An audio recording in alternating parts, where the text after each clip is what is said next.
يلد ولم يولد ولم يكن له كفوا أحد بسم الله الرحمن الرحيم قل هو الله أحد الله الصمد لم يلد ولم يولد ولم يكن له كفوا أحد بسم الله الرحمن الرحيم قل هو الله أحد الله الصمد لم يلد ولم يولد ولم يكن له كفوا أحد بسم الله الرحمن الرحيم قل هو الله أحد الله الصمد لم يلد ولم يولد ولم يكن له كفوا أحد بسم الله الرحمن الرحيم قل أعوذ برب الفلق من شر ما خلق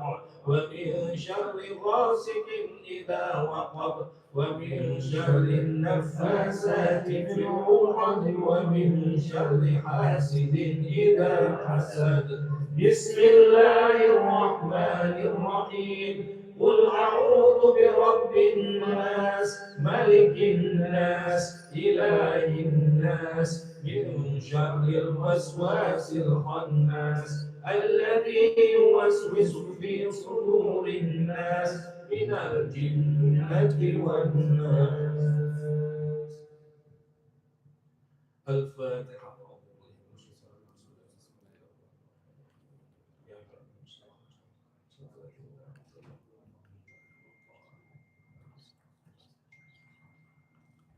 Alhamdulillah, we completed the Khatib al-Hadad and we'll continue with the talk about what's the topic today, Sheikh? Independence. Independence. Independence from the perspective of Islam, inshallah ta'ala. So yeah, let me say up this.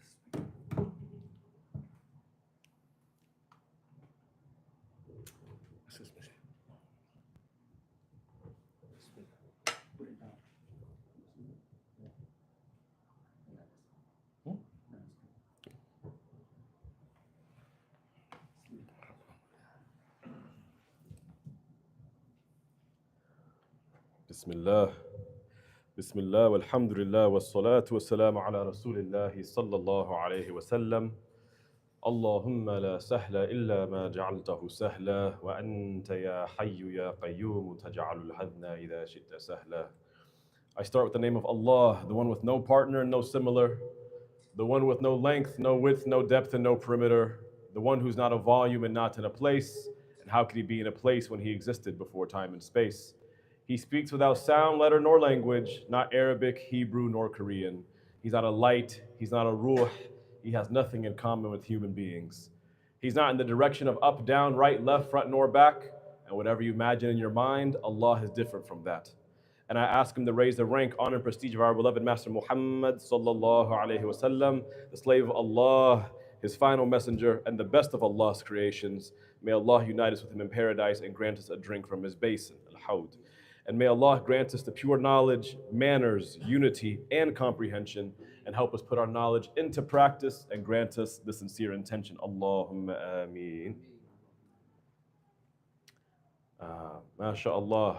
Earlier, you guys briefly heard how the independence of Indonesia was unique in the sense that the scholars had a very big hand in the freeing of the country, MashaAllah. And so that very much ties into the perspective I want to tackle today, inshallah ta'ala.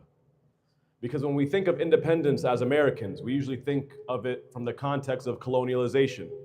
Some European country invades our country, whether it be an African or an Asian or any country, and it's not for the betterment of that country. They jump into that country, why? To, let's be very honest and direct, steal resources. Gold, salt, oil, sometimes manual labor, forcing the people to do cheap to free labor. But when we think about independence, or for lack of better words, taking over a country from an Islamic perspective, historically it's never been to steal their resources. not for their gold, not for their oil, not for anything. Rather, it's been for one reason and one reason only. And we've seen it on a small scale, on an individual scale, and mashallah, we've seen it on a grand scale, whether it be a country or a whole continent. When we talk about an individual scale, this independence we seek is what? From the greatest crime that a human can ever commit, which is the crime of shirk or the crime of kufr. And so when you look at the great Prophet Ibrahim alayhi salatu wasalam, at 5 years old, he asserted his independence from his idol worshipping and carving father. Because you know his father, he used to carve idols for a living. And so he asserted his independence from this household. Imagine at 5 years old, if your son, where would he go? How would he survive? MashaAllah. That's on an individual scale. On a group scale, you guys heard of the nation of Isa alayhi salam, our master Jesus Christ. There were some men from his nation, and they sought refuge in a cave because shirk was being spread, and it was so common that if they found out you were on monotheism, they would execute you. And so they went, this young group of men, 7 of them, and their dog, and they resorted to a cave, trying to assert their independence from this tyranny. And Allah subhanahu wa ta'ala put them in a deep slumber. You guys know for how long? Who remembers? 300 years. And when they woke up, they thought they only slept for half a day or so. MashaAllah. No bed sores, no nothing. As you know, usually you sleep on one side, after a few hours you get sore, so you have to rotate. The angels would take care of them during their 300-year sleep. And then one of them was sent to the marketplace to secretly get some food. They haven't eaten in 300 years. They think it's only been a few hours. And they did not realize they have now woken up in a time where the independence applied to the whole region. So when they try to pay with a currency that was actually outdated, it was discovered at that time that the story of the men who disappeared into a cave and no one heard of them was actually real. And they asked them about their story, and they came out into the safe city now, and they realized it was safe to practice their Islam. That region gained independence from the worst crime a human can commit, the crime of disrespecting Allah, breaching the Shahadatain. That is why before every lesson, we always start with the belief in Allah. Allah has no partners, no similars. He's not up, He's not down, left, right, front, and back, and whatever you imagine in your mind, Allah is different from that. On a grander scale, you guys know of Ashura. Musa alayhi salatu wasalam, our beloved master. He asserted independence from who? Fir'aun, with his people. And of course, in our nation, the nation of our beloved master, Habibina wa Sayyidina Muhammad sallallahu alayhi wasallam, if you think about it, the hijrah from Mecca to Medina was an assertion of independence. You see, when Muslims seek independence, it's not because these people are taking our soil, they're taking our minerals, they're taking our crops. Of course, that's injustice, but what makes the Muslims boil, what gives them energy, is when someone tries to assert upon us idol worship, leaving out the beloved Master Muhammad sallallahu alaihi wasallam from our hearts, his mannerisms, the way he walked, the way he talked, the way he lived. And so the situation in Mecca became so distracting, so impractical to practice Islam at that time. Allah subhanahu wa ta'ala gave the order for the migration. So don't get confused, ahbabina. The Rasul sallallahu alayhi wasallam is not a coward. His honorable companions, radiallahu anhum, are not cowards. They didn't run away as is documented in some text written by the Western folks. They simply migrated. They migrated, they regrouped, they gained strength. And when they came back to Mecca, did they steal all the resources? Did they enslave the women and children? When Muhammad sallallahu alaihi wasallam came back to Mecca, he told the pagan Arabs at that time, when he was 10,000 strong with his supporters from Medina, what do you think I'm going to do to you now? He's known as Ra'uf al-Rahim, mashallah. And the pagans, even those who do not believe in him, knew this. So they said, we only know you'll have mercy on us. Allah. No oil, no women, no children. The Rasul alayhi salatu wasalam, the ulama of Indonesia, the ulama of Habasha, the ulama of Syria and Pakistan and Bangladesh, all these countries, when they wanted their independence, it was independence from this filthy belief. Allah subhanahu wa ta'ala says in Al-Quran, إِنَّمَا الْمُشْرِكُونَ نَجَسٌ, that the mushrikun, their belief is najis. It's filthy. And so, as Muslims, as you guys know, we like to be pure. We want nothing to do with najasa. But there's one narration specifically I want to hone in on. It is narrated in Fathul Bari. Fathul Bari is a multi-volume explanation of Sahih Bukhari by none other than our master Ibn Hajar al-Asqalani rahimahullah wa rahmatun wasi'ah. And from the route of Ibn Abbas, he said that Abu Sufyan, Ibn Harb had told him that Abu Sufyan is saying, I was in the lands of Asham and we were there trading and we were intercepted by some officers of the Roman state. So you guys know the Roman Empire was very large at that time. They were a world power. And they were looking for Arabs because Heraclius wanted to talk to them. So in Arabic, this is Herakl. So Heraclius or Herakl, I'll use them interchangeably, inshallah ta'ala. So he was, as is mentioned in Fathul Bari, Qaisar, or the Caesar. You guys know the Roman Caesar. So the Caesar of the Romans is like the Pharaoh of the Egyptians, or the President of the United States in context. And it was said that this Caesar was known as a fortune teller. And he used to look into the stars to find his fortune. And he had previously looked into the stars and found that according to his reading, the kingdom of the circumcision shall be victorious, or the king of the circumcision. You guys know what circumcision is, depending on how the Arabic is translated. Now, what does that mean? We'll get back to that, inshallah. So he gathered his people and said, who does circumcision? They said, nobody does circumcision except the Jews.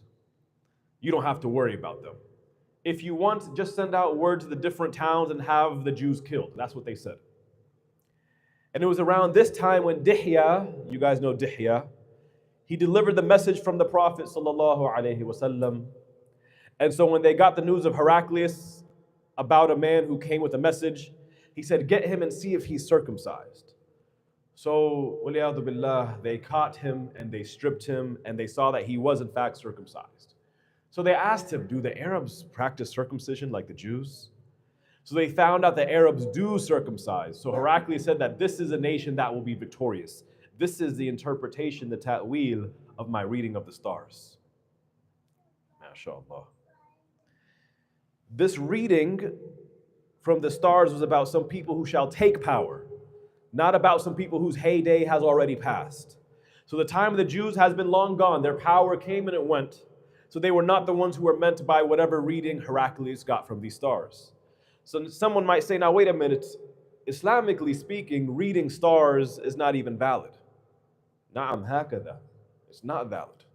However, Allah subhanahu wa ta'ala made the signs of Prophet Muhammad sallallahu alaihi wasallam come from every direction.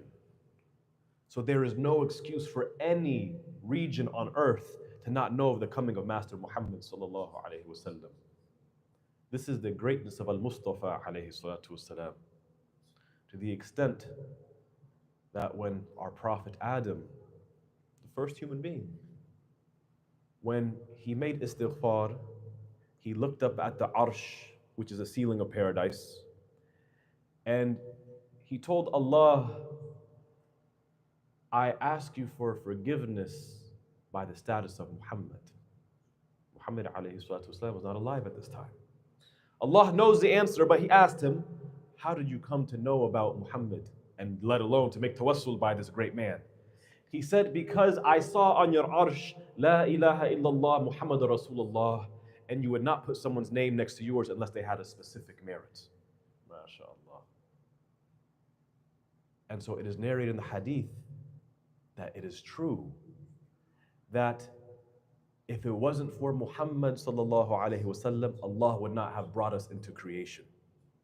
He brought us into creation so the creations could know who this great man is. Al khayru khalqillahi alayhi salatu wassalam. So when someone wants to take us away from the very purpose that Allah created us, that is a deal breaker. That's where we draw the line. MashaAllah. You guys hear about the birth of the Prophet ﷺ when his beloved mother, Lady Amina, she gave birth to him.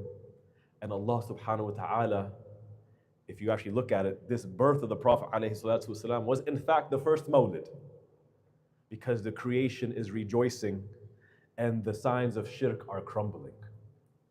Because Allah subhanahu wa ta'ala sent down certain stars. There was a light show to show the world the greatest creation of all time was just born. And there were jugs of drinks descending from Jannah for Lady Amina.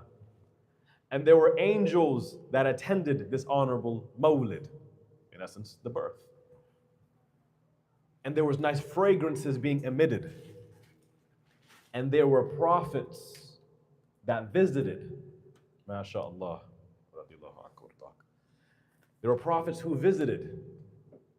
You hear about Lady Maryam, the mother of Jesus. She visited. Lady Asiya, she visited.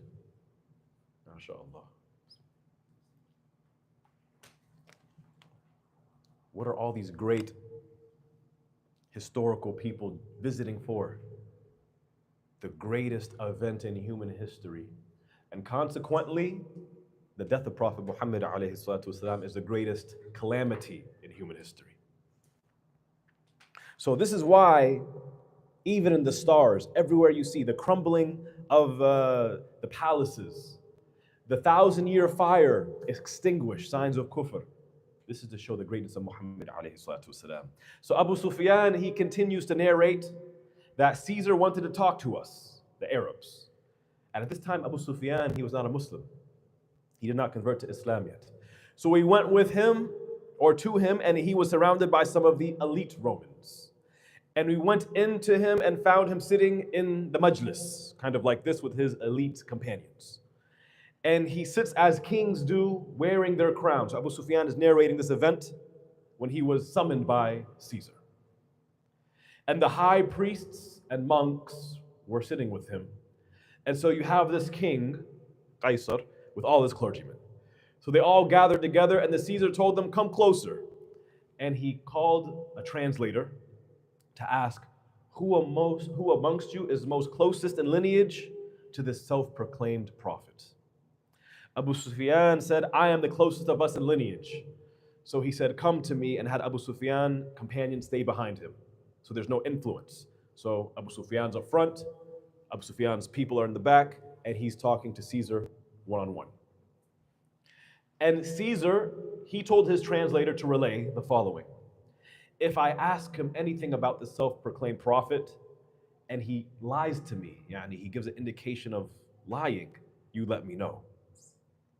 So Abu Sufyan said, I would have lied on Muhammad, but I was embarrassed at the possibility of them catching me in a lie. So Abu Sufyan, later on, he becomes Muslim, mashallah, but he's talking about this time when he's not Muslim. He said, I would have lied about Muhammad if I could, but I was afraid they would catch me. So I was honest the whole time. MashaAllah. So Abu Sufyan said, the first thing I was asked about Muhammad's lineage was regarding his lineage. So I said, he's a liar and amongst the magicians. So he's asked about the lineage, but he was told, forget that, Muhammad is a liar, he's a magician. So Caesar said, I don't want to hear any insults about him. I want you to tell me about his lineage. Stick to the question. Nowadays, leaders of any sort, masjid, mayor, the whole country, a company, if they hear any bad news or cancel culture surrounding someone they don't like, they want to take that as an opportunity. But Caesar, despite not even being Muslim, he did not want to hear any slander, or he said, she said. He said, stick to the script. So Abu Sufyan answered, he said, he has a lineage like ours, meaning an honorable lineage. He wasn't born out of wedlock, for example. So Caesar asked, did anyone among you ever say something like this before, claiming prophethood? Abu Sufyan said no. Were any of his fathers kings? Abu Sufyan said no. I'm going to explain the relevance of these questions later, so follow inshallah ta'ala. Then Caesar asked, do the upper class people or the weaklings, do they follow him? Which group, which socioeconomic demographic follows him?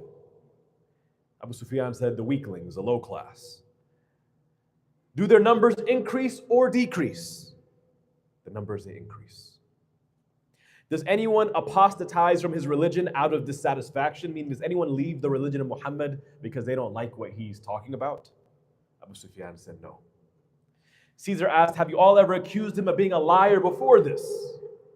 So now he wants to see, where does the point of lying become thrown onto Muhammad alayhi salatu wasalam? He said no. So you see Abu Sufyan, he's just giving very brief, honest answers. So then Caesar asked, does he betray people? Abu Sufyan said no, but we don't know what he's going to do next. You see, he tried to slide that in there, mashallah. And he said in his narration, that was the only extra word I was able to squeeze in. He tried to sow the seeds of doubt. So Caesar asked, have you fought him? Abu Sufyan said yes. So then he was asked, how was your fighting with him? What were the outcomes like? He said, tit for tat. Our battles go back and forth. Sometimes they win, sometimes we win. Now, this Muhammad character, what does he tell you to do? Is what Caesar asked. He just commands us to worship one God and to not associate partners to him, and to abandon what your fathers were on. So he tried to stick something in there again, because people, they have a strong attachment. But my father used to do this. Or even when you get married, have you noticed sometimes you argue with your brand new wife or husband? Well, this is how I was raised to do it. We like to hold on to our old ways. Old ways doesn't necessarily mean it's the right way. MashaAllah. Maybe we'll talk about that in a marriage series another time. But you guys know the relevance of that. The real meaning is that the Prophet told them to abandon the ill practices of the era of ignorance, of Jahiliyyah. However, Abu Sufyan said it in a way so then Caesar could empathize with him, because Caesar is also following the way of his forefathers. This is another aspect of tasawwuf I want you guys to take a hold of. Tasawwuf is not just singing Ya Hannana, Ya Mannana, reciting Tahleel and Quran and wearing the subha in your hand and having a scarf. La. Tasawwuf is correcting the inner being. When you speak to someone and you're relaying something, make sure what you're saying is confirmed. Make sure you don't say it in a way where they can misunderstand. Because when you spread a he said, she said, instead of getting sadaqatul jariyah, you get quite the opposite. For everyone who takes from that slander, that lack of due diligence that you do, you get a collection of bad deeds. This is why on Yawm al-Qiyamah, there will be people, they will be surprised, what are all these good deeds? Because they were always so obsessed with being sincere in what they do. They are not leading Taraweeh because they want the nice compliments, mashallah, with a beautiful voice. Are you married, brother? I have a daughter for you. Right? They're obsessed with their sincerity. Me giving this lesson right now, will it benefit me on Yawm al-Qiyamah, or will I get a major sin in my pan of good deeds or bad deeds? Where will it go? Some people, they don't audit their deeds. And so on the flip side, they will show up on Yawm al-Qiyamah and they'll say, what are all these bad deeds? MashaAllah. So tasawwuf is about applying the fard al-ain. Specifically in this context, applying the sciences of the heart. Because where are most of the sins committed? With which organ? The Prophet ﷺ said, most of the sins are committed by the tongue. But before you use your tongue, who inspires your tongue, or what inspires your tongue? Your heart. So if you have a filthy heart, it'll manifest on your tongue, on your hands, on your feet, sometimes even your eyes. We're not talking about watching pornography or something nasty. Sometimes a brother walks in, mashallah. So then I tell this brother, You know what that means. Tasawwuf is a purification of the heart. But of course, Abu Sufyan at this time, he's not Muslim. But later on, he becomes, mashallah, an honorable companion. So he was trying to garner sympathy here with the way he said his message.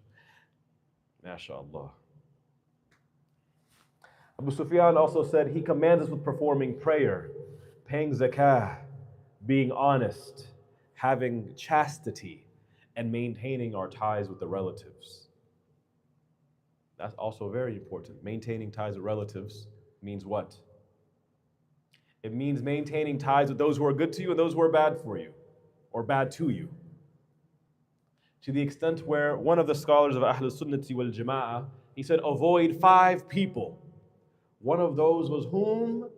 He said, avoid the one who cuts the ties with family, because in the Quran, he's damned. It's very easy to maintain ties with the cool uncle or the cool cousins, mashallah. So Heraclius, he ordered the translator to say, I've asked you about his lineage, and you told me he has an honorable lineage. And it is known that the messengers, yani the past prophets, they are from the most honorable lineages of their respective people that they are interacting with. And I asked you if anyone amongst you has claimed prophethood before, to which you said no. Remember, Abu Sufyan, he was honest the whole time. Had anyone said this before, I would have just said, he's trying to imitate what he learned from past history. MashaAllah. And I asked you if any of his forefathers were kings, to which you said no. And so I said to myself, had any of his forefathers been kings, maybe he's just trying to seek to reclaim his family name. MashaAllah. And I asked you if you ever charged him with lying before he claimed prophethood, to which you said no. And I know that a man who does not lie to the people would never lie about God. And I asked you if the wealthy people or the poor people, the strong people, socially speaking, or the weak people, socially speaking, do they follow him? You said the weaklings, and this is the way of all the messengers. Did you ever see in any historical reference, any prophet having the wealthy, influential people following him? La. And likewise, did you see when it came to the working towards the Indonesian independence, was it the strong, influential politicians? Was it the wealthy people? Was it even the middle class people trying to free them from Dutch influence and occupation? It was the poorest people, the ulama. And when you look at the battles of the Muslims, who were fighting? Was it just regular civilians who were soldiers? It was huffaz of the Quran, huffaz of the hadith, mushtahidun, people who not only knew the hadith corpus, but these companions, they had their own madhab at the time. MashaAllah. Did they make the excuse, let me stay back with the women and children so I can teach people? La. I asked, do they increase or decrease in number? And you responded, increase. This is the path to Iman. This is what Caesar is saying, a non-Muslim. He's saying this is the path to Iman. The numbers will increase until the Iman is complete. It manifests in the heart amongst all the people. And I asked you if anyone leaves the religion of Muhammad out of being dissatisfied with him. You said no. And this is the way Iman also enters the heart. You know, some people, they go to a masjid, they join a Islamic community, they don't like how things are done, so they say, I'm just going to leave. They're always dissatisfied. They go from this group to that group. They're always just running around and they have no direction. They have no discipline. And they're busy feeding their nafs, so Iman actually never manifests in their heart. MashaAllah. If you have to be patient with your bad relatives, the ones you deal with on a regular basis, you can't deal with some Muslims in the masjid. You can't be a means for them to be better. If you think you're better, don't run away like a coward. You stick around and say, I'm going to show them step by step. So help me God. With what? Sincerity. That's why I love Masjid al-Ikhlas. It's not just a name. It is the way not just the imams and the board members manifest themselves, it's the way everyone does here. To the extent when you walk in this door, mashallah, may Allah protect all of us from evil eye from the other masjids who not necessarily have that same sincerity. When you walk in, you can't tell who's the imam, who's the sheikh, who's the donator, who's the person here just for eating food. MashaAllah. Going to a masjid for any reason is better than being outside. So, MashaAllah, that's what sincerity is. To the extent when you would look at the companions, the scholars over the past 1400 years, if someone walked in, they couldn't tell who was the imam. Because the imam didn't sit, MashaAllah, on a chair all the time. When there's a hadra, for example, he has the special seating with the extra cushions, and they give him, yeah, Shaykh, here's the water, MashaAllah, and the dates. When you walk into a majlis, everyone should be on the floor, MashaAllah. Everyone should be on the floor, including the speaker, MashaAllah. I think I'm here just for the camera angle, though. MashaAllah. And so Caesar asked, does he betray? You said no. He said, this is how the messengers are. So part of the belief, because we talked about independence is for what? When people try to assert kufr on us. The shahada, the belief is not just la ilaha illallah, there's another component. That's why it's called the shahadatain, the two testifications. Muhammad Rasulullah means what? This means that the belief of the Muslims is what? Whether it's Muhammad alayhi salam, or Ibrahim alayhi salam, or Musa alayhi salam, or Nuh alayhi salam, or Isa, they have specific attributes. And if you do not understand or believe these attributes, then you do not have the minimal understanding of what La ilaha illallah Muhammad Rasulullah is. Which is what? Prophets, they never lie. Prophet Ibrahim never told a lie. They never deceive. They never worship idols, whether they're children, like Prophet Ibrahim, and before prophethood, or after prophethood. They do not even steal a small green grape. Don't raise your hand, but some people, they go to Walmart and they take a little green grape to taste and they don't buy it. MashaAllah. It's minor sin, but it's still haram. Prophets don't do that. Prophets are immune from major sins, from minor sins, even the sins of the inside. A woman walks by, they don't say, MashaAllah. Married, not married, hungry, thirsty, haven't seen their wives in weeks, months because they're doing jihad. Prophets don't fold even a little bit. MashaAllah. They never deceive. And I asked you, what does he command you to do? Does he say, build me a palace? Does he say, bring me the finest women of the land? No. He's asking to do something that he doesn't gain any worldly benefit from. Pray, fast, take care of the orphans. Don't exploit women. MashaAllah. When you subscribe to OnlyFans, you are exploiting women. Let's be transparent. When you see women as a means for your worldly gratification, that is exploiting women. We have to be transparent. People say, no, this is not appropriate to talk about. La. If you don't talk about it with your children, if you don't talk about it with your fellow brother, someone at work will. Someone at school will. Corruption seeps in from all angles, and so Iman must come in from all angles.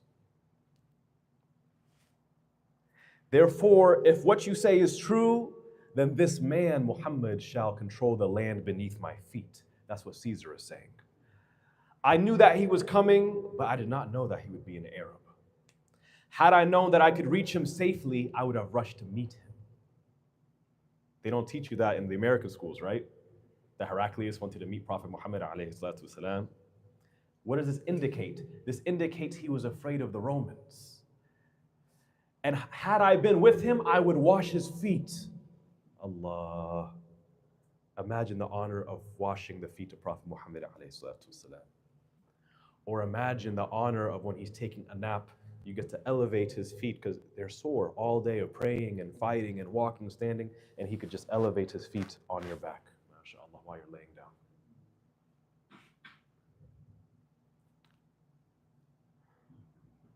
Mashallah. So Heraclius, he told Abu Sufyan, bring me this letter So they brought this letter of Prophet Muhammad sallallahu alaihi wasallam that was taken by Dihya. And this letter read the following: Bismillahir Rahmanir Rahim. من محمد عبد الله ورسوله إلا هرقل عظيم الروم سلام على من اتبع الهدى أما بعد فإني أدعوك بدآيات الإسلام أسلم تسلم يؤتك الله أجرك مرتين فإن توليت فإن عليك إثم العريسيين. In the name of Allah, Ar-Rahman, Ar-Rahim. And the scholars of Ahl Sunnati wal Jama'ah, they say anything you do, anything you write, start with the Basmalah. Some say for the blessings. Some say for the protection. MashaAllah. And also it is to remind you, so if you're about to do a bad deed, you don't say Bismillahir Rahmanir Rahim when you drink the alcohol. You don't say Bismillahir Rahmanir Rahim when you eat the haram Chick-fil-A sandwich, this maita. This basmalah is to remind you everything you do should start for the sake of Allah, so you actually get good deeds. How many people say Assalamu alaikum out of habit? They didn't do it lillahi ta'ala. They have not been intentional, and so they get no reward for it. How many people, they drove here today to this masjid? My question I want to ask you guys is, an answer to yourself, who prepared a niyyah, a good intention before they left their house? Because if you crashed on your way here, or better yet, if you made it here safely, every step you took, not every mile, our deeds are not counted by miles or kilometers. Every step you took, you got hasanat. But if you just kind of got in your car, kind of like when you brush your teeth, did anyone make an intention to brush their teeth this morning with the intention of using the siwak like the Rasul alayhi salatu wasalam? Can we get a raise of hands? Who made that intention? It's okay, I also forgot this morning too. But when we do good intentions behind everything we do and we remind each other, it becomes a natural habit. MashaAllah. So you always start with the basmalah. From Muhammad, the slave and messenger of Allah, to Heraclius, the leader of the Romans. This is what the letter is reading. Peace be upon whoever follows the guidance, because we don't say Assalamu alaikum to non-Muslims. So look at the wisdom and the beauty and the poetic eloquence of our Rasul alayhi salatu wasalam. Peace be upon whoever follows the guidance. Thereafter, I call you by the call of Islam. Embrace Islam and you will be safe. Allah will grant you a double reward. But if you turn away, then indeed there shall be upon you the sin of the farmers. What does the sin of the farmers means? This is for the one who has influence to pay attention. For our qari, for someone like myself, for our imam, for our board members. If you have a community where you influence people, if you have a hadra where you just do dhikr, anywhere you have influence, pay attention here. What is the sin of the farmers? Heraclius, he's the king, he's a Caesar. If he says we are all going to be Muslim, from the top down, everyone will be Muslims, from the kings, the clergymen, all the way to the farmers. But if he says we're going to stay Christian, not only does he maintain the sin of being a Christian, but he will be held accountable for all those under him. Oof. So when you commit a haram in a position of power, ahbabana, may Allah protect us. May Allah protect us. And this is only if we work towards sincerity. Then everyone who is affected by that, you get the sin of that, the sin of the farmers. MashaAllah. And so when you come up with the idea, whoever came up with that idea, let's go and colonize Indonesia for their resources, or any land for that matter. But what do they try to drape it as? But we're going to give them democracy. We are going to give them resources, give them political and economic stability. They were not sincere to begin with. Because Iblis, la'natullah alayh, he will support you and aid you and convince you that the deed you're doing is good. Many people do not do haram and wickedness intentionally. They actually think they're doing good. When people break away from this masjid to build a masjid coincidentally down the street, they think they're doing something better. We're going to make the masjid better. They don't know how to help the Muslims. but really, they want to shine. When people, they stream qadis, fuqaha, sheikhs, Muslim podcasters, you are now between two places. Am I streaming online to serve a da'wah so the Muslims can benefit, those who couldn't attend, those who never heard of us from a year later, they could see the recording? Or am I streaming to make myself look good? And do I angle the chair so they can get my good side? MashaAllah. And do I drop it in all the group chats so people say, MashaAllah, look at the Imam, what he's doing. He knows all these Arabic hadith and ayat and all these Islamic masail. What intention do you make?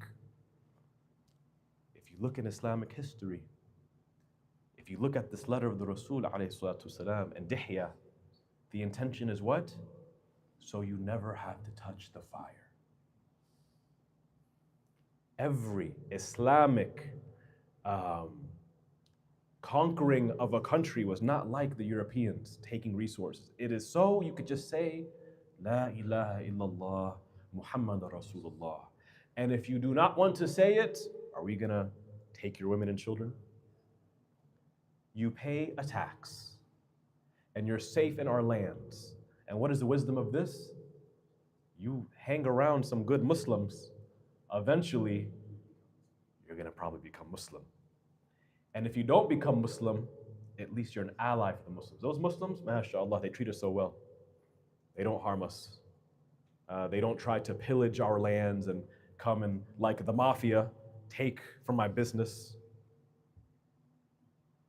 They don't say, oh, they charge us tax, not the Muslims. The Muslims, they also pay a tax known as zakah. And these Muslims, when they give charity, we're not talking about zakat now, optional charity, they help the Muslims and non-Muslims. Let me see what these people have to say. MashaAllah. And when you look at the traders, not traitor like someone who stabs in the back, the ones who trade, tijara, yani, those who do business. In Indonesia and Malaysia, you guys know about the story how Islam came to this region. Because those who were in business, for example, he would be selling an apple. I don't know the prices back then, let's say $1. And the person says, man, that's kind of expensive. What would this Muslim trader say? You see that guy over there? He sells them for 80 cents, not $1. MashaAllah. Oh, you didn't get paid today? Here, lillahi ta'ala, go feed your family. So the sincerity, not cutting corners, not, some people when they have the scale, they warp the scale so it looks like you get a pound, but really you got 0.9 pounds. None of that happened.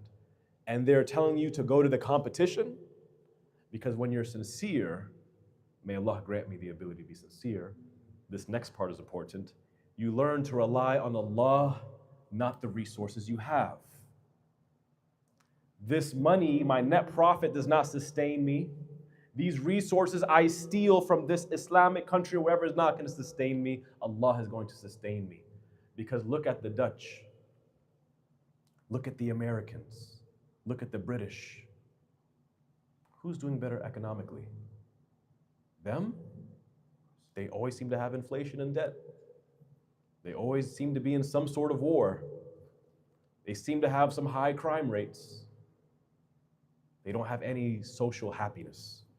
But you go to some of these Islamic countries, like Indonesia, Malaysia, MashaAllah. You want to have a marriage? The government mandates that you have premarital counseling. You learn babun nikah. You learn your rights and your spouse's rights. You are poor, we have social services. You want safety? You can walk as a woman at 2 a.m. to the grocery store, and you don't have to worry about being robbed. You can leave your house unlocked. MashaAllah. So, O people of the book, come to a word of agreement between us that we do not worship except Allah, and we do not associate anything with Him, that we do not take each other as Lord's worshipped instead of Allah.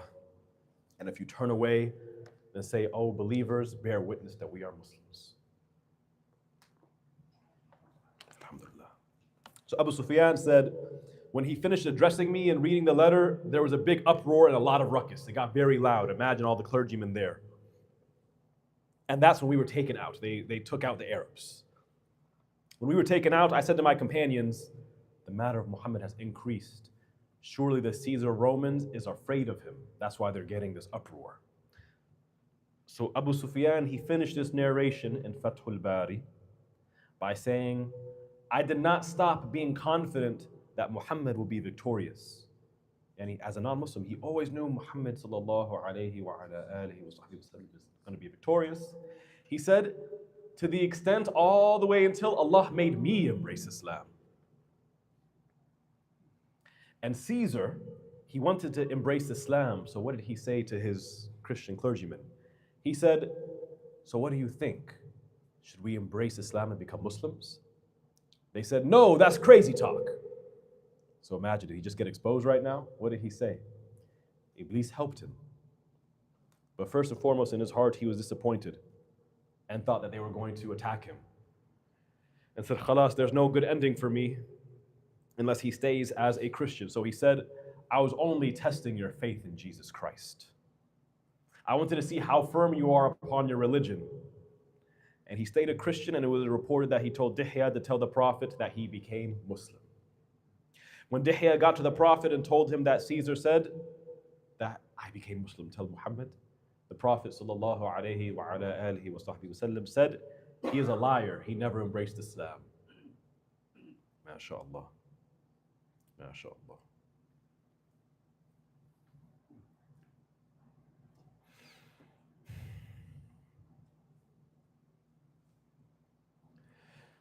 Some scholars, they mentioned when talking about this narration what Heraclius was afraid of. What was he afraid of? He was afraid of being assaulted for doing the right thing, for being killed, for being harmed, from being exiled, etc. But he did not pay close attention to what was in the letter of the Prophet ﷺ. What did he overlook in the letter? The line that said, Aslim taslam. Embrace Islam and you will be safe. However, Allah did not will for him to notice that point, and so Allah did not will for him to be a believer. So this is another reminder, ya ahbabina, that independence is not just on a country level. People think, oh, it's a nice time, we will have flags and fruits and desserts, and we appreciate those who sacrifice their lives. La. What did I mention earlier? Independence can be asserted on an individual level, like Prophet Ibrahim alayhi salam, when he asserted his independence from the shirk his father tried to bestow upon him. And it can be all the way up to the level of the hijrah, going from Mecca to Medina, or Ashura, when Musa alayhi salam and his people tried to flee the tyranny of Fir'aun. So how do we apply this in our life? MashaAllah, we are not under any oppression in this country as Muslims. So how do we apply it? How do we carry the torch? You follow what the ulama did. Because the ulama of Indonesia, and correct me if I'm wrong, did they just speak up only when the Dutch were there and then they stopped after that? La. That was decades ago. For hundreds of years in Indonesia and Malaysia and Bangladesh and Pakistan and the Hijaz and Syria and Iraq and Ethiopia and Somalia and Mali, everywhere you go, they were proclaiming the Shahadatain. Because true independence is freeing yourself from the shackles of kufr. True independence is freeing yourself from the shackles of your nafs. True independence is knowing that you were never independent to begin with. We are dependent on Allah subhanahu wa ta'ala, and we are dependent on the methodology of our Rasul alayhi salatu wasalam. And the last time I checked, unless we have a surprise guest here, none of us are qualified to document and codify our own madhab. And so independence is learning to depend on those who are qualified scholars of Islam. So we can pray validly, we can fast validly, we can recite Quran validly. When we do gatherings of salawat upon the greatest creation of all time, sallallahu alayhi wasallam, We don't just do it with our tongue, we do it with sincerity. And when we have positions of power, whether over our wife and children, or over the masjid, or you are the head leader of your dhikr group, or Quran group, or Islamic study group, you ask Allah every single day before you sleep, before you start that session, make me sincere, make me honest. Because if everybody is following you and liking what you're doing, there's something wrong. Did you not hear what Caesar said? People generally don't follow the prophets. They don't follow the ulama. They don't follow the righteous people. Doing the right thing is not easy. Accepting the truth is not easy. Whether here in this room you embraced Islam or you were born into a Muslim family and you made the decision one day, I need to practice Islam better. I need to learn the knowledge. I need to take a minute to stop and say, am I doing this in the way that's acceptable to Allah? Am I serving halal meat at these gatherings so we can have barakah? Imagine having, because you guys know haram meat is najis. It's like urine, feces, blood, alcohol is najis. Imagine if you have haram meat, whether you ate it before you came or unknowingly you serve it to the Muslims. You have najasa on your mouth and you mention the name of Allah. You read the kalam of Allah, you read the Quran. You say the name Muhammad sallallahu alayhi wasallam with filth in your mouth. But when you go to a job interview, you spray the mint and you have the fresh gum and you want to be fresh, mashallah. No siwak, no precaution to make sure the meat is halal. No precaution to make sure our words are halal. When a Muslim comes and they haven't shown up in a few weeks, oh brother, you don't come to the masjid anymore? Make him feel like as if he's a bad Muslim. Instead of saying, oh, you haven't come to the masjid in a while, we miss you. The masjid doesn't feel the same without you. Please don't disappear, we want to see you again. The way you deliver the message, check if your tongue is in compliance with the prophetic methodology. And you will be independent of a shackled heart, a heart who just goes this way and that way. You do whatever you feel like doing. You have no regard for the hearts of the Muslim. You have no regard for the amana, the trust. When you have a gathering like this, people are trusting that you're going to share accurate and compassionate Islamic information in a good deliverance. They trust that you're going to bring only verified speakers. They trust you're going to have halal food, and they trust when they donate, you're not going to usurp those funds to say, well, for my time and labor. So may Allah reward all of those who contribute to the growing of these events we have at Masjid al-Ikhlas, and may Allah grant us a death with nothing but sincerity in our good deeds. And may Allah make us people who hold each other accountable. If you see haram from me, major or minor sins, you correct me and you advise me. You don't stay silent because you're afraid to offend me. Because then you're not my brother in Islam. You might be a Muslim, yes, but you're not my brother at that point. And may we be a support for our imams. Instead of saying, wow, you have such a beautiful voice, marry my daughter. You say, MashaAllah, may Allah protect you from evil eye. And you give nasiha to your imams. MashaAllah, we have very clean-hearted imams here. May Allah protect you guys. May Allah make you sincere. And may make all of us who are attendees sincere in supporting and not seeking power. 3 things harm the da'i, ya ahbabana. Love of women, love of power, love of money. Clear yourselves from that. Get married in a halal fashion. Make halal money that sustains your lifestyle. And if you are qualified for a position of authority over the Muslims, Allah will grant it to you if you work for the knowledge and the sincerity. But if He doesn't grant it to you, it is a mercy.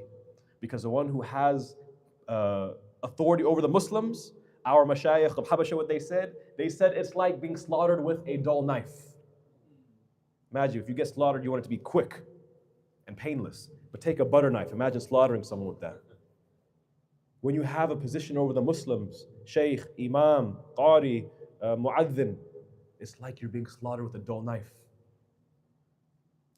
May Allah protect us from having corrupted hearts. Allahumma ameen. Bihaqqi subhana rabbika rabbil izzati amma yasifuna wa salamun ala al-mursaleen walhamdulillahi rabbil alameen. Ya Aziz, Ya Kareem, Ya Allah. Allahumma salli ala al-Nabi sallallahu alayhi wa sallam. mashallah, well said. It's a lot of information, but sometimes it really caught my attention. It's like the last one that you said, the independence to depend to Allah subhanahu wa ta'ala, to be independent, to depend to Rasulullah sallallahu alaihi wasallam, Sallallahu alayhi Sharia, wa sallam. uh, Allah's Sharia that brought by Rasulullah sallallahu alaihi wasallam, Sallallahu alayhi wa sallam. and then to be independence to live in the Islam with Iman, Mm. and to be independent to depend from the three things that you mentioned. Mhm. MashaAllah, so inshallah ta'ala, I will make it easy for us to live that life, live Inshallah. in independence. Um, And are you open for the question and answer? There might be no problem. some brothers and sisters here want to ask something for discussion or for the understanding. So here we have some more time. So if any of you can ask about what the talk today or something in general, it's fine too. I think Even if it has nothing to do with the topic, that's not a Yeah. problem. But mashallah. anything has nothing to do with the topic, you can ask. For example, like how to get married in Sharia way. You go ahead, you can ask. Not all at once now. Go ahead, brother. Assalamu alaikum. Wa alaikum salam. I have a small question about how we can protect ourselves from haram and halal, especially in these countries where we are in minorities. And what is your message for the newcomers all over the world there? Because the people's already there. So those who are newcomers, like they are just new, they don't understand what is halal, what is haram, or usually they came from the Muslim countries. So what is your suggestions for the newcomers and how we can protect as much as from haram? Thank you. Immigrants, Mashallah. newcomers, new immigrant that just moved to Yeah, America. I came here 3 years back. Mashallah. Yeah, within 3 years, I learned a lot.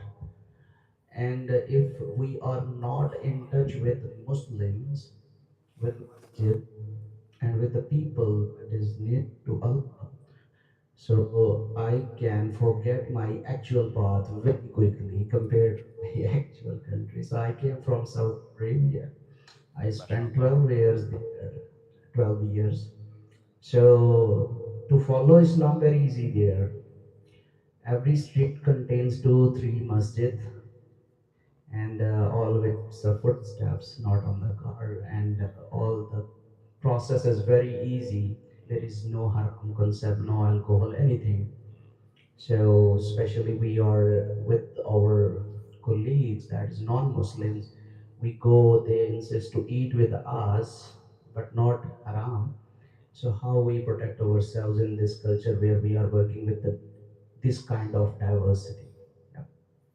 MashaAllah. Bismillah, alhamdulillah, wa salatu wa salamu ala rasulillahi sallallahu alayhi wa sallam.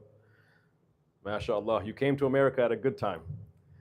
In the 80s and 90s, when my relatives came here from Ethiopia, they had a very unique situation. There was no halal restaurants, there was no halal grocery stores. They bought their meat from Walmart and Publix, and not the Crescent chicken, by the way, like, mashallah. And there was barely any masajid. To the extent when they would get a call from Ethiopia saying Eid Mubarak, they said, wait, Ramadan passed? They didn't know when the Ramadan was. MashaAllah. No smartphone, no internet, no house computer. So may Allah protect your family and the generations to come if they decide to stay in America. Allahumma ameen. But there is no shortcut. The Prophet sallallahu alaihi wasallam, he urged us in a hadith to learn the knowledge that is pertinent to us. So there is no shortcuts. And when you learn the knowledge, we're not talking about being a scholar of hadith. We want to be very specific here. Talabul ilm is referring to a definitive article, a specific set of knowledge. This is a knowledge that pertains to your day-to-day life, known as fard al-ain. I always say this, but people think, let me just blow over that. I don't want to put the effort to learn. All right, I already know how to pray. I already know how to fast. The fard al-ain, the more you learn it, the higher levels you take, the more you see encompasses your life. So you are a father, I presume, and a husband, inshallah ta'ala. And you also have probably nieces and nephews. You know, as a man, Allah gave a certain strength that He did not give women, generally speaking. And with those great strengths comes great responsibilities. So when you have your nikah, that is a transfer of responsibility from her father to you. And so you use that strength not just to tell her when is dinner being served. You use that strength, that power, that influence to inspire your family to learn this fard al-ayn. Okay, some of you may have this knowledge. Then you urge them to apply. When you see haram from your family members, and even if you see it from your husband, you say, what way can I motivate him? What way can I uplift him? And you don't wait until haram and evil and wickedness enters your home. What can I do to manifest an Islamic environment in my households? Spend time with couples. Spend time with friends, for those of you who are single, okay? Spend time with just Muslims who they embody what I want to do. I want to be around halal food, halal speech. When my son goes to your son's house, we know because we're on the same page, they're not just left to watch whatever shows up on TV at midnight. MashaAllah. If your son comes to my house and he makes a mess, I don't hit him, I don't call him names. I talk to him in a sweet way. I remember he's a kid, he's not accountable. And he's not an adult, he's not accountable. He has no haram on his pan of deeds, so why would I beat up a kid or insult a kid? And so with the knowledge, you'll see not just the rules, but how the pious people over history apply that knowledge. Hold on to it, ya ahbabina, and it's a good thing that you said you came 3 years ago. Many people I know who've been here for 30 years, they're just now coming back to practicing Islam because their priority became stacking a lot of money, and then when you go back home overseas, mashallah, that's when you show them the nice clothes. Here's a $200 for you, and $200 for you, and $200 for you, and $1,000 for you, mama and baba, and I have a BMW, I have this and that, and you travel to Bali, I think it's Bali, the islands, Bali, and you travel to Hawaii, and you go here and there, but you don't even travel to visit Sallallahu Alaihi Wasallam al-Mustafa. And so when your kids have no desire to go to the masjid, they have no desire to go to Umrah, they have no desire to go to Hajj, they have no desire to spend their money, fi sabilillah, it's because they learned that from you. So in Ihya Ulumuddin, you guys know this textbook by Imam al-Ghazali. He has a chapter on raising the children. And one thing he says is very, very important that the Shafi'iyya, they all echo in their texts. What do they echo? Be mindful of your deeds because you are a mirror for your child. So when you tell your child pray, but they don't see you pray unless you're in public, right? When you go to someone's house, all the men get up to pray, that's when you pray. Sometimes your kids say, Dad, how come you only pray when there's other men around? I've heard people say that, mashallah. Mashallah. Dad, you only say assalamu alaikum whenever there's sheikhs or imams in town. You never say it to anyone else. Dad, how come you drink beer for lunch with the family, but you never drink it when guests come over? These are real questions, mashallah. This is not something I'm making up. Dad, how come you insult us to our face and tell us we're not good enough because of our grades, but when people come over, you say how great children we are, honor roll, they're in so many clubs at school. Hypocrisy. Hold yourself accountable. And sometimes the best people, I want all the children to pay attention here, the best people to hold your parents accountable are you, because your heart is still clean. When you see a mistake in your parent, tell them. And as an adult, you don't say, be quiet, what do you know? Listen. Because the awliya, you guys know the awliya. The wali, he benefits from the nasiha, whether it's from a 5-year-old or a 50-year-old. Because this nasiha is connected to what? The methodology of the Rasul sallallahu alaihi wasallam. And so when you always look at yourself in a manner of being deficient, you are not a prophet. And by virtue of not being a prophet, you are going to commit sins. You're going to make mistakes. You say, perhaps my correction and my betterment will come from my child. MashaAllah. So be sincere. That's why I always emphasize protecting yourself from the disease of riya and sincerity. Be sincere and do not abandon the sessions of knowledge and the sessions of dhikr. My personal medicine that helps me is always attending classes, structured classes, not yani topic of the day. That's good. But yani chapter by chapter, learn the knowledge of Ahl Sunnati wal Jama'ah, whether it be fiqh, whether it be aqidah, whether it be tasawwuf, any of these three sciences, and learn it in a structured manner. Because the aqidah is what allows us to be Muslim. La ilaha illallah, yani the attributes of Allah subhanahu wa ta'ala, as we mentioned earlier, and Muhammadur Rasulullah sallallahu alayhi wasallam, the attributes of the prophets. That is the belief.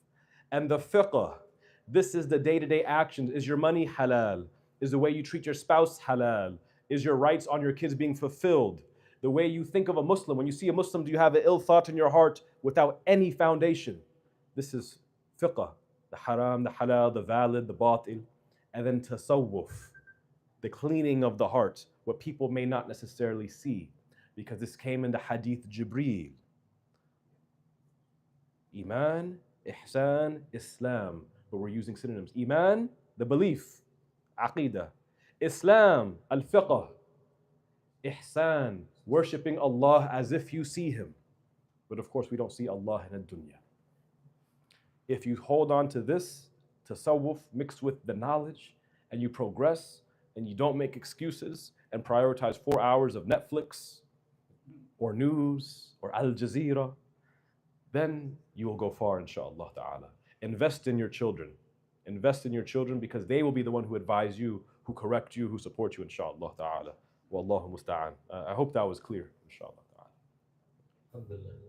Any other question? Any question?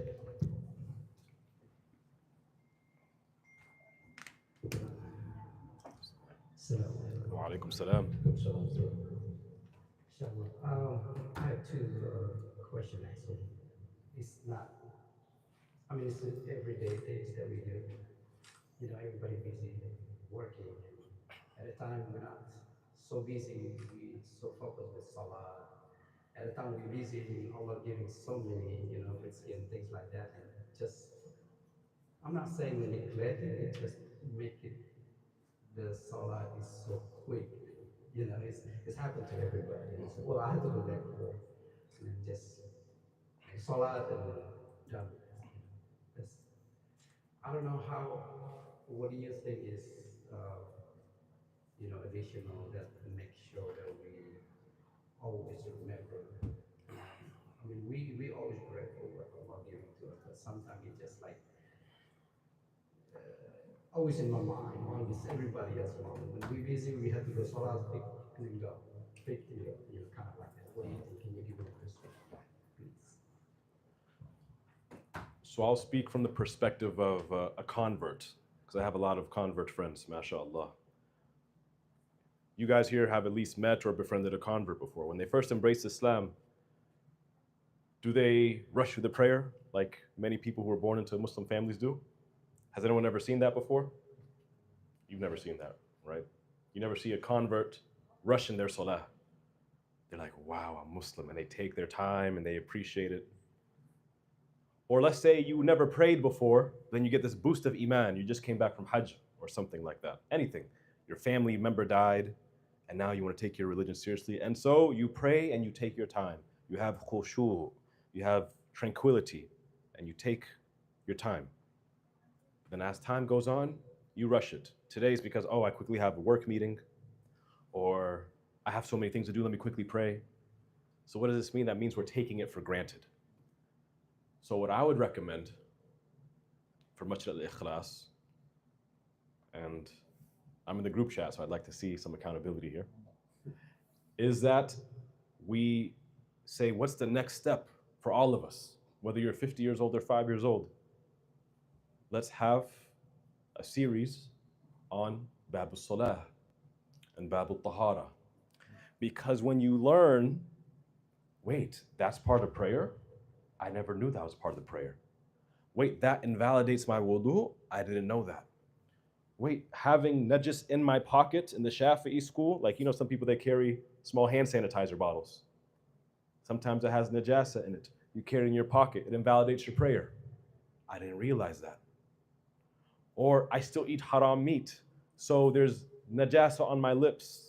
That Chick-fil-A, everyone loves it for some reason in Atlanta. And then you go to pray, you have najasa on you, prayer invalid.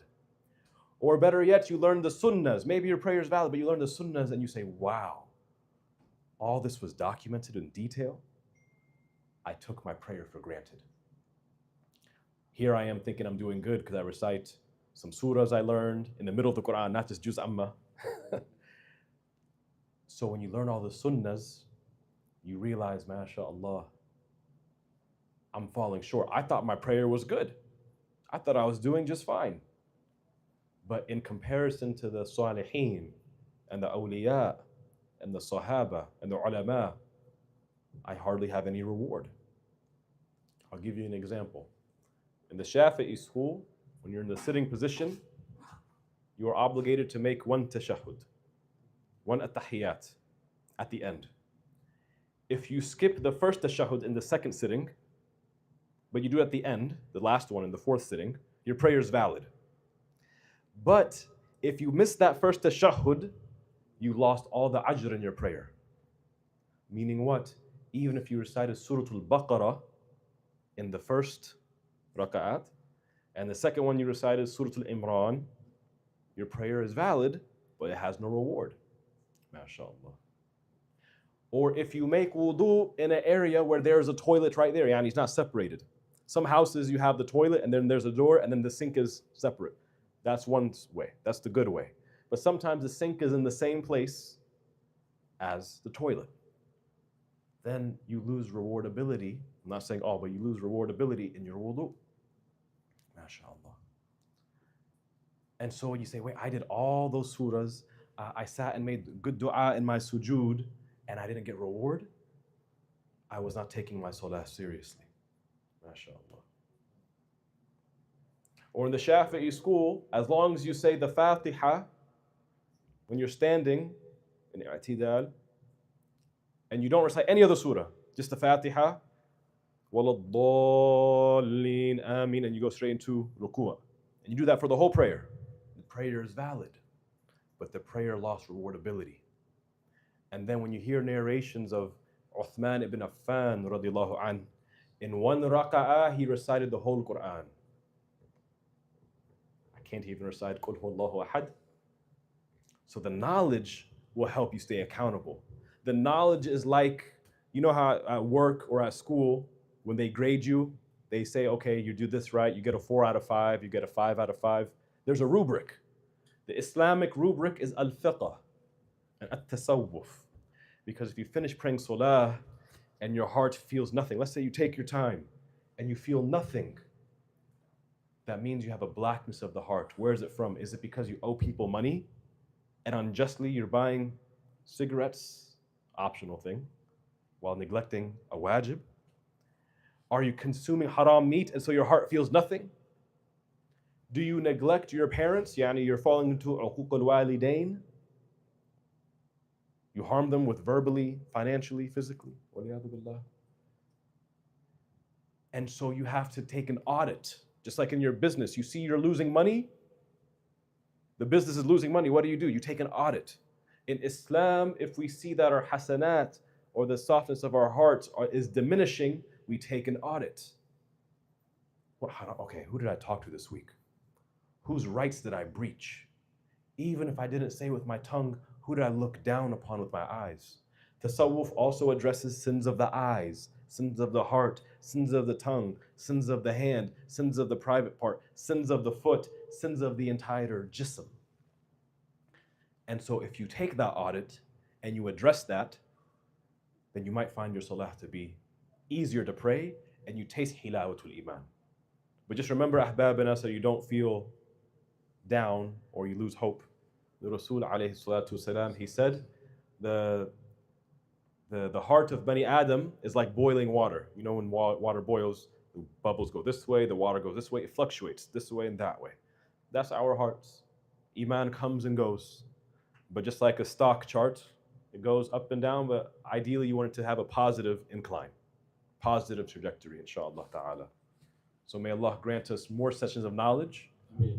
and the application of the knowledge. Amen. And on Yawm al-Qiyamah, Allah will ask, did you learn? If yes, did you apply? If yes, did you help spread? Maybe that's the deed we need to help supporting a da'wah. Amen. So the rule of thumb is always that people who suggest it then need to do it. So you suggest us to have the class for that, that means you're obliged to do it. So, Inshallah. MashaAllah. MashaAllah. so, any other questions, sister? You want to ask something? Don't be shy. Huh? You do have? Okay. So No? You good? Okay, mashallah. So all the husband of the sister is really well educated. Exactly. MashaAllah. And any other question for the brothers? Okay, another one? Yeah, go ahead. Okay.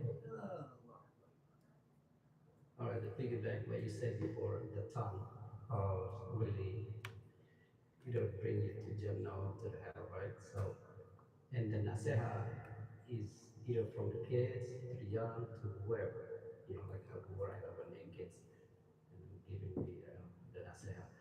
But sometimes we, I don't know how to say that. These people is always giving nasiha, right? But the character is not reflecting, even though the sunnah is correct. And we, the person that receiving the nasiha, say, what do you think about this? So is there any, I don't know, wisdom for it? So even though the nasiha is really good, but it's just not reflecting. And I say, well, the nasiha is good, it's just not from you, the word of say. What do you think? That's the ego. Has anyone here ever been robbed at gunpoint before? No.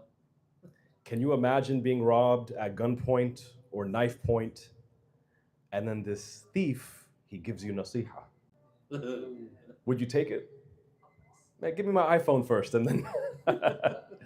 Why am I mentioning this? Our beloved Imam al-Ghazali, you guys know Imam al-Ghazali, the Shafi'i scholar. When he used to be learning, he admitted, later on, mashallah, after he was a great wali, I used to just go to the school because they had housing and food, because he was poor, mashallah. To make a long story short, when he was traveling, and he was not a serious student of knowledge, he was robbed from, what do you call it? Highway robbers, highway bandits, so to speak. And they took everything from him, his money, anything he had left, his leather sack. And what did he tell them? Because although he was not a serious student of knowledge, he still loved Allah and the Rasul, sallallahu alaihi wasallam. So he said, take anything of mine, just don't take my books. And so what did this robber say? The guy who doesn't apply. Rule number 1, don't steal from a fellow Muslim or non-Muslim for that matter. He said, the one who does not memorize his books, he would lose his mind, he would be majnoon if he lost his books. So Al-Ghazali, from that point on, he started memorizing all his notes, all the mutun, every explanation. If he got a new sharh, he would memorize it. He benefited from someone who was robbing him. MashaAllah. So if brother here, for example, this good brother here, he gives me advice, and I'm saying, what does he know? That means I'm not focusing on the advice. Now I'm critiquing him. I don't know his full situation. Maybe I do. But his advice, it's not about him right now. It's about me. MashaAllah. If someone gave you $100 that here, invest it in the stock market. I'm not taking your money, investing. You don't even invest. No, it's about you. He's trying to benefit you. Even if he's insincere, can't you sincerely take the advice? And then later on, if you find a way to advise him, you advise him. But isn't the human naturally selfish? If someone gives me an advice perspective I've never heard before and it actually works, I think, you know what? It's worth trying. I don't care if you apply it or not. Because I want to be a winner. Maybe I can help you later, but if you don't want to help yourself, that's not my problem. On Yawm al-Qiyamah, the mother will abandon her own child let alone abandoning your friend or some random Muslim who gives you nasiha. So yeah, I get advice too from people who I'm thinking, you of all people, but take your time. Don't think about the advice when you're upset, your ego's high. Cool down and say, did they have a good point? Sometimes it even comes from our own wives. Don't they give us advice and you're like, you're the one who spends on Amazon Prime all the time. You're telling me, no, sometimes the advice comes from the unexpected places. Unfortunately, we don't have a lot of awliya and great righteous people all throughout America like our parents' generation and grandparents' generation. So you take it wherever you can, inshallah ta'ala. And if you find a way to help them and correct them, you do. But be selfish when it comes to fixing yourself, inshallah ta'ala. Alhamdulillah. Uh, yeah, I think we'll never feel enough to have this kind of discussion, but unfortunately, we have to, go on with. We have some food that already served by the ladies, Of so course, we yeah. don't want to abandon them. Yeah, of course. Yeah. So But dia pengen semua everybody in the front take a picture with you. yeah, after this, we have to close this majlis first, and then we can do take a picture. That's fine. So yeah, so we have to conclude this program. That, do you mind if you can like make a short dua for us? Actually, if you could give it to Qari Hassan, inshallah, so we can benefit. No, I don't accept. تفضل تفضل تفضل.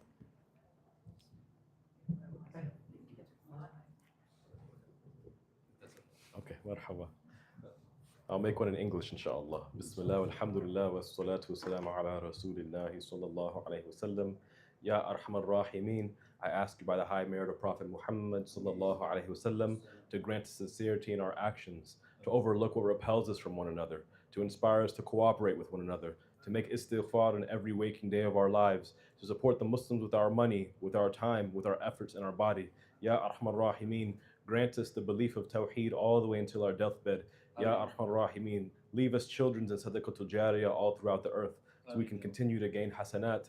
And may we be the banner and the flagship of Ahl Sunnati wal Jama'ah in the metro Atlanta area and for our friends and family, those who practice and those who don't practice. For the Muslim today could be the Kafir tomorrow, and the Kafir today could be the Muslim tomorrow. Ya Arhamar Rahimeen, grant sincerity and make us amongst the Salihin. And may we die on the kalimat of La ilaha illallah, Muhammadur Rasulullah. And may we end with Al-Fatiha. Bismillahir Rahmanir Rahim. Alhamdulillahi Rabbil Alameen. Ar-Rahmanir Rahim. Maliki Yawmiddin. إياك نعبد وإياك نستعين اهدنا الصراط المستقيم صراط الذين أنعمت عليهم غير المغضوب عليهم ولا الضالين آمين.